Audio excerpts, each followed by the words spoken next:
सदगुरु कहते हैं कि दुनिया खत्म होने वाली है क्योंकि दुनिया की सबसे इंपॉर्टेंट चीज मर रही है और वो है सॉइल। क्या बकवास है, सॉइल कैसे मर सकती है? सॉइल जिंदा थोड़ी है। बेशक सॉइल जिंदा होती है क्योंकि बस एक मुट्ठी सॉइल में 8 से 10 बिलियन जीव होते हैं। ये एक फैक्ट है। यानी पूरी दुनिया के ह्यूमन पॉपुलेशन से ज्यादा जीवन सिर्फ एक मुट्ठी सॉइल में, और इसी जीवन की वजह से हम गेहूं, चावल, फल, सब्जी सब उगाते हैं। और यही जीवन, यही माइक्रो ऑर्गेनिजम्स अब खत्म हो रहे हैं। लेकिन क्यों? यही जानने के लिए हमने सदगुरु से बात की। उनसे पूछा कि सेव सॉइल से हमें क्या फर्क पड़ता है। Every responsible scientist is pointing out the UN agencies have clearly stated we have only 60 to 80 harvests left in the planet. That means somewhere between 45 to 50 or 55 years.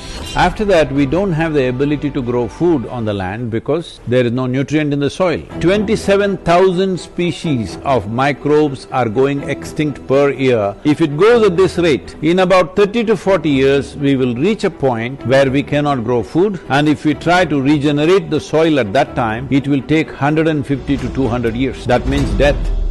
Soil एक non renewable natural resource है। Did you know, सिर्फ 1 centimetre top soil बनने के लिए 1000 साल तक लग सकते हैं और उसे खोने के लिए सिर्फ 1 घंटा ही काफी है। जोरों की बारिश जहां मिट्टी को पकड़े रखने के लिए पेड़ ना हो, सॉइल डिस्ट्रॉय कर देती है। पोल्यूशन, इंडस्ट्रियलाइजेशन, केमिकल्स, रीजन एक नहीं कई सारे हैं। हम खुद चाहकर भी सॉइल नहीं बना सकते। ये प्रोसेस नेचुरल है और इसमें टाइम लगता है। लेकिन पिछले कुछ सालों में हम सॉइल को जिस स्पीड से डिस्ट्रॉय कर रहे हैं, उस स्पीड से we don't have much time left. Because of industrial level of agriculture, where there is no organic input into the soil, the plant cannot get the nutrients that it wants without the help of the microbes, because those microbes are the basis of life on this planet. Soil is not dead material where you can throw some nitrogen, phosphorus, something and make it happen. It's a living entity.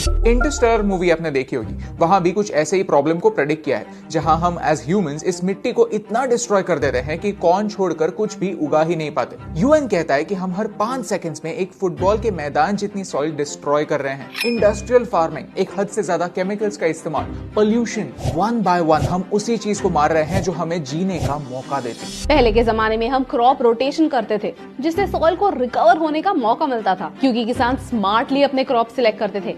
ऐसी crops की जोड़ी बनाते थे जो same nutrients use ना करते हो, so that the soil doesn't get depleted at the same time, ताकि सॉइल को भी एक ब्रेक मिले, न्यूट्रिएंट्स रिप्लेनिश होने का मौका मिले। लेकिन अब मोनोक्रॉपिंग होती है और प्रॉफिट्स बढ़ाने के लिए सॉइल की बलि चढ़ती है। 2050 तक दुनिया का पॉपुलेशन 9 बिलियन तक पहुंचने वाला है। हमें आज से 1.5 गुना ज्यादा खाना लगने वाला है, लेकिन हमारे सॉइल की फर्टिलिटी कम हो रही। आने वाले बस 25 सालों में दुनिया में 30% कम खाना होने वाला है, यानी हर 10 में से 3 लोगों को भूखा सोना पड़ेगा, और इसीलिए हमें सॉइल को बचाने की जरूरत है। But today if we attempt this now if we take the necessary action by enshrining soil regeneration and ecological regeneration as a part of our national policies across the world, in 10 to 15 or maximum 20 years time, we can make a significant turnaround. Soil दुनिया का सबसे बड़ा recycling plant है जो दुनिया के organic waste को black gold में बदलता है, उससे खाद बनाता है। सॉइल दुनिया का सबसे बड़ा कार्बन रिजर्व है,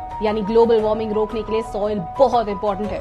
हेल्दी सॉइल पानी पकड़े रहता है, फ्लडिंग होने से बचाता है। सॉइल ग्रीडी नहीं है, उसे जितना पानी लगता है वो उतना ही पानी एब्जॉर्ब करता है और बाकी का पानी ग्राउंड वाटर बन जाता है, जो आने वाली जनरेशंस के लिए एक वाटर बैंक बन जाता है। सॉइल एक कंप्लीट इकोसिस्टम है।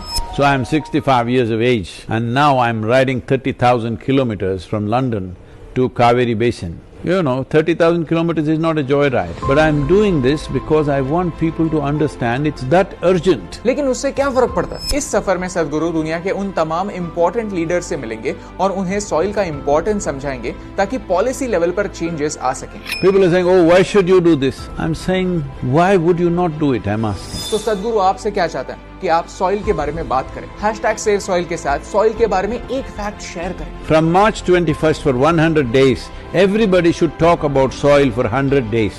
If you do that, we will aggregate these numbers in the social media platforms and come to a place where if 3 to 4 billion people have spoken about soil, no government is going to ignore it, because in a democratic nation, the only currency that flies is numbers. सदगुरु मानते हैं कि environmental issues election issues बनने चाहिए। वही सरकारें चुनकर आनी चाहिए जो हमारा भविष्य सुरक्षित रखने का वादा करें और उसे निभाएं। अगर आपको इस वीडियो से वैल्यू मिली तो इस मूवमेंट को आगे बढ़ाने में हमारी और सदगुरु की मदद कीजिए। जब तक हम दुनिया की सरकार से डिमांड नहीं करेंगे, उनसे सवाल नहीं पूछेंगे, तब तक एनवायरमेंट को कोई भी सीरियसली नहीं लेगा। और यही इंपॉर्टेंट बात आप तक पहुंचाने से मुझे फर्क पड़ता है।